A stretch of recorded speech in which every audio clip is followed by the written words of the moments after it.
জাঙ্কুকের আজ বিয়ে হয়েছে, তাও একটা পিচ্চি মেয়ের সাথে। জাঙ্কুক এখনই বিয়ে করতে চায়নি। হ্যাঁ, সে স্ট্যাবলিশ, বলিষ্ঠ দেহ, লম্বা চওড়া শরীর, সে প্রচুর সুদর্শন, কিন্তু এটা তার জন্য প্রচুর আগে মনে হচ্ছে। জাঙ্কুকের বয়স 26 আর বিয়ে দিয়েছে জাঙ্কুকের হাঁটুর সমান মেয়ের সাথে, যার কিনা বয়স 16। মানা যায়।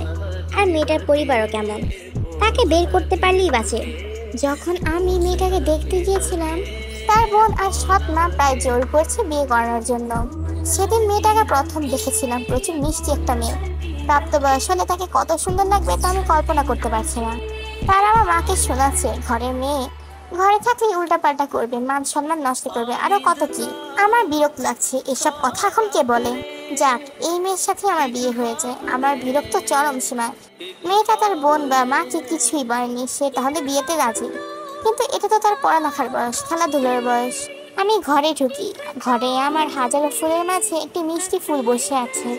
আমার তাকে দেখে ইচ্ছে করছে আদরে আদরে তাকে ভরিয়ে দিতে। পরক্ষণে আমার রাগ হচ্ছে, আমি কিছু না বলে ফ্রেশ হয়ে শুয়ে পড়ি। তে ফ্যালফ্যাল করে আমার দিকে তাকিয়ে আছে। আমি জিজ্ঞেস করি, কি হয়েছে? আমি শাড়ি পরে থাকতে পারছি না। তো চেঞ্জ করে নাও। তে আমার কথা শুনে নিজের ব্যাগ থেকে জামা বের করে ফ্রেশ হয়ে আসে। আমি মাথায় হাত রেখে চোখ বন্ধ করে ঘুমাবার চেষ্টা করছি। তে এসে আমার পাশে শুয়ে পড়লো, কিছুক্ষণ চুপচাপ শুয়ে থেকে ঘুমিয়ে পড়লো। তা আমি ভালো করে খেয়াল করিনি। হঠাৎ এই মেয়েটা আমার বয়সে দেহখানকে জড়িয়ে ধরলো নিজের সাথে। আমার ঘুম উড়ে গেছে। তে একদম কাছে এসে ঘুমাচ্ছে আমার। আমি থেকে সরাতে পারছি না, কোথাও একটা বাজছে। এভাবেই তার হাতের উপর হাত রেখে আমি কখন ঘুমিয়ে পড়ি লক্ষ্য করিনি। সকালে আমি উঠে দেখি তে বাচ্চাদের মতো চোখ ঘুরছে। এই মুহূর্তে থেকে প্রচুর মিষ্টি লাগছিল, মন চাচ্ছিল তে দুগাল টেনে দিতে। আমি মনে মনে একটু হাসি। তে বুঝতে পারে আমি উঠে গেছি। আমার দিকে একবার তাকিয়ে সে ওয়াশরুমে চলে যায়। বুঝতে পারলাম না কি হয়েছে। বেশ অনেকক্ষণ পর আমার হঠাৎ তের কথা মনে পড়ে। আমি কাউকে বুঝতে দিই না যে আমি তাকে খুঁজছি।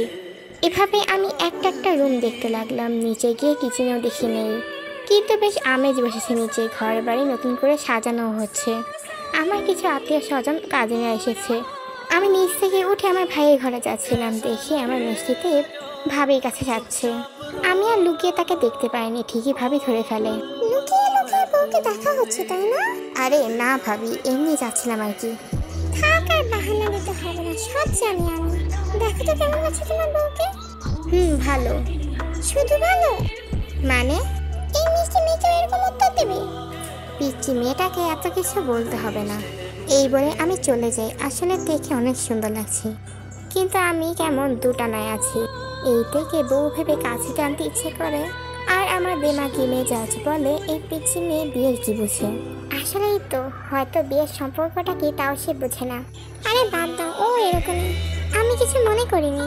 একটু পর দেখে দেখে সবাই চলে যায়, আমি তেমন খেয়াল করিনি।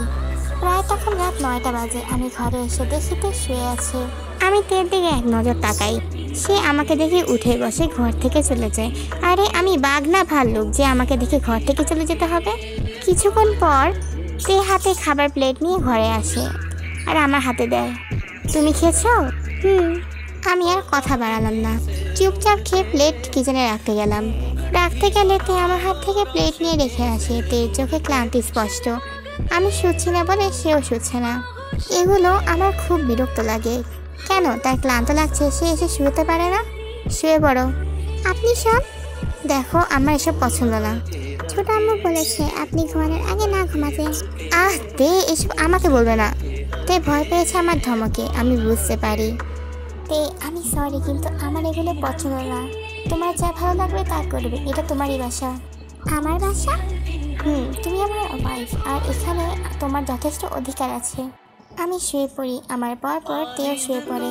চুপচাপ গুটি সুটি মেরে শুয়ে আছে। কিছুক্ষণের মধ্যেই তে চোখ বন্ধ করে ঘুমিয়ে যায়।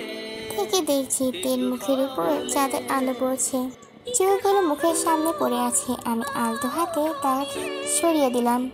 তে মায়াবী, ভীষণ মায়াবী। তে ঘুমের মধ্যে আমার কাছে চলে আসে। আমি কিছু বলি না, কি বলবো, সে তো আমার বউ, আর আমি ওর স্বামী। আমার কাছে আসবে না তো কার কাছে আসবে? তো চুলগুলো এখন আমার নাকে এসে পড়ছে। আমার কেমন ভালো লাগছে। আমি তেল চুলে নাক ডুবালাম। তো এই মিষ্টি ঘ্রাণটা এই মিষ্টি পরি থেকে আসছে। আমি তের মাথায় আলতো হাত তুলে দিলাম, এরপর আমি সেভাবেই ঘুমিয়ে গেছি। এভাবে কয়েকদিন চলে যায়। আমি তের সাথে তেমন কথা বলতাম না। আজ তে ঘুমায়নি, রাতে আমাকে বলছে, আমি কি আপনাকে জড়িয়ে ধরতে পারি? এর এহেন প্রশ্নে আমি একটু অবাক হই, কারণ এতদিন নিজের কিছুই সে মুখ ফুটে বলেনি। আমি তো আগে ছিলাম না, তো কাকে ধরে ঘুমাতে শুনি? আমার আপুকে জড়িয়ে ধরে ঘুমাতাম, এখন তো তারা নেই। আচ্ছা আসো। সে আমার অনুমতি পাওয়ার পর আমতা আমতা করছে। সে বাহানায় সে রুমের লাইট বন্ধ করতে যায়। লাইট অফ করে আমার পাশে এসে সরে চুপচাপ আমাকে জড়িয়ে ধরে শুয়ে পড়ে। বুঝতে পারছি সে কমফোর্টেবল হওয়ার ট্রাই করছে, তাই আমিও তাকে হালকা হাতে জড়িয়ে ধরি। তাই কোমর জড়িয়ে ধরে রেখেছে। আমি তাকে আবার প্রশ্ন করতে শুরু করি, তোমার আপু? আয়ো আপু। তোমার মা কখন মারা গেছিল? আমার মা মারা যায় যখন আমার বয়স 10। এখন তোমার বয়স কত? 16। আমার বয়স কত জানো? কত? 26। দেখেছো তুমি আমার থেকে কত ছোট? এত ছোট বয়সে তুমি বিয়ে করতে রাজি হলে কেন? ছোট আম্মু আর দাদি মিলে দিয়েছে, আমি তো করতে চাইনি, আমাকে জোর করে করিয়েছে। তুমি কিছু করতে পারলে না? আমি কিছু বললে তো আমাকে মারবে। তোমাকে মারেও? হ্যাঁ মানে তো, আর আমাকে বলেছে আমি যদি আপনার কথা না শুনি আপনি আমাকে মারবেন, তাই আপনি যা চান তাই করতে হবে। আমি এরকম করবো না তে, আমি এরকম না। মারবেন না তো? না, এখন ঘুমাও। তে চোখ বন্ধ করে নেয়। আমি মাথায় হাত তুলে দিতে থাকি। কয়েকদিন এভাবে কেটে যায়। আমি এটা করে অনেক কিছু জিজ্ঞেস করতাম তেকে, আর কথা বলতে বলতে তে ঘুমিয়ে যেত। আর বুঝতে পেরেছি তে প্রচুর ভীত আর শাই স্বভাবে। আমরা আজ তেদের বাসায় যাব। এটাতে সে খুব খুশি। তে তার বাড়িতে যাবে। আমি তাই খুশি দেখে একটু হাসি। এই মেয়েটা একটুতেই অনেক খুশি হয়ে যায়। তে একটা নর্মাল লাল রঙের সালোয়ার কামিজ পরেছে। এটাই নাকি তার খুব পছন্দের আর দামি জামা। কিন্তু আমার ভালো লাগলো না যে জাঙ্কুকের ওয়াইফ এরকম জামা পরবে। আমি ভেবে নিয়েছি তেদের বাসা থেকে ফেরার সময় তেকে শপিং করতে নিয়ে যাব। তবে আমার শপিং পছন্দ না। মার্কেটে ঘোরার ধৈর্য আমার নেই। তে খুব খুশি মনে জানালার বাইরে দিয়ে প্রকৃতির দৃশ্য দেখছে। আমি ড্রাইভ করছি। কিছুক্ষণের মধ্যে আমরা তাদের বাড়ি পৌঁছে যাই। তে দৌড়ে গিয়ে তার বোনকে জড়িয়ে ধরে। আমি বাহিরে দাঁড়িয়ে আছি। আমার সেক্রেটারি হাতে বিভিন্ন ধরনের ফল ও মিষ্টির প্যাকেট।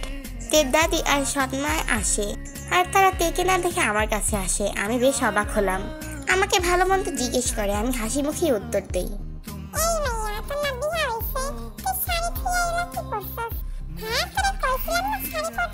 দাদি আমি তো মুখে মুখে কথা কইবি না। ও মা কত বড় মুখ হইছে দেখছস? তোর মারে রাইখা তুই এখন বড় বড় কথা বলস। একটা তো জামাই লাঠি কুটা খাইয়া পইরা আছে, কয়দিন পর তোর লগে হইব। তে মাথা নিচু করে নিয়েছে। তাদের এরকম আচরণ দেখে আমি সত্যি অবাক। বাড়ির মেয়েকে কেউ এভাবে ট্রিট করে আমি জানতাম না।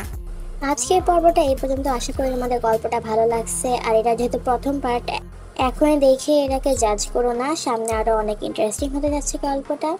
যদি ভিডিওটি ভালো লেগে থাকে অবশ্যই লাইক দিবে, আর যদি চ্যানেলে নতুন হয়ে থাকো তাহলে সাবস্ক্রাইব করে দিবে। ততদিনের জন্য আমি আসি, টাটা, বাই বাই।